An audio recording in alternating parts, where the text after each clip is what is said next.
నమస్తే welcome to Y news నేను కళ్యాణి ఆడికి ఎంత కోపం ఉంటే కసక చంపుంటాడు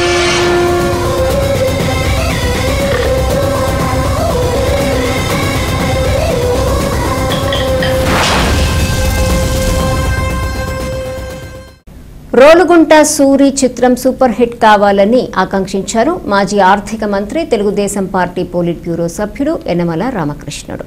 ఇవాళ కాకినాడ జిల్లా తేటగుంట క్యాంప్ కార్యాలయంలో తపస్వి ఆర్ట్స్ క్రియేషన్స్ బ్యానర్ పై నిర్మితమవుతున్న రోలుగుంట సూరి చిత్రం గ్లింప్స్ దర్శకుడు అనిల్ కుమార్ పల్లా, నిర్మాతలు సౌమ్య చాందని పల్లా, ఉరుకోటి తాతారావు, పల్లా సత్యనారాయణ, కథానాయకుడు నాగార్జున పల్లా సమక్షంలో యనమల ఆవిష్కరించారు. ఈ సందర్భంగా యనమల మాట్లాడుతూ మన ప్రాంత కళాకారులు తెలుగు చలనచిత్ర రంగంలో రాణిస్తూ తెలుగు ప్రేక్షకుల ఆదరాభిమానాలు పొందుతున్నారని, ఔత్సాహిక కళాకారులను అన్ని విధాలా ప్రోత్సహిస్తామన్నారు. రోలుగుంట సూరి మూవీకి ప్రేక్షకాదరణ లభిస్తుందని యనమల అన్నారు. గ్రామీణ నేపథ్యంలో వాస్తవికతకు దగ్గరగా ఈ చిత్రాన్ని నిర్మించిన నిర్మాతలను యనమల అభినందించారు. ఈ చిత్రంలో నటించిన హీరో నాగార్జున పల్లా, హీరోయిన్ ఆద్యారెడ్డి, ఇతర నటీనటులు మరియు సాంకేతిక నిపుణులకు ఈ చిత్రం మంచి విజయాన్ని అందించి భవిష్యత్తులో మరిన్ని అవకాశాలు తీసుకురావాలని ఆయన ఆకాంక్షించారు. తక్కువ బడ్జెట్లో మంచి చిత్రాన్ని తీసిన నిర్మాతలకు ఈ సినిమా ఆర్థికంగా మంచి లాభాలు తెచ్చిపెట్టాలని అన్నారు. ప్రేక్షకులందరూ ఈ చిత్రాన్ని థియేటర్లలో చూసి ఆదరించి చిత్ర బృందాన్ని ఆశీర్వదించాలని కోరారు. ఈ కార్యక్రమంలో చిత్ర హీరో నాగార్జున పల్లా, స్థానిక నటులు ఎస్వీఆర్, కరణం ఈశ్వర్రావు, ఆదిరాజు, రాయపరెడ్డి శ్రీను, కోనేటి సంతోష్ కుమార్, రంగాల రాజు, కంచి ఎలమంచిలి తదితరులు పాల్గొన్నారు.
ఆడికి ఎంత కోపం ఉంటే కసక చంపుంటాడు.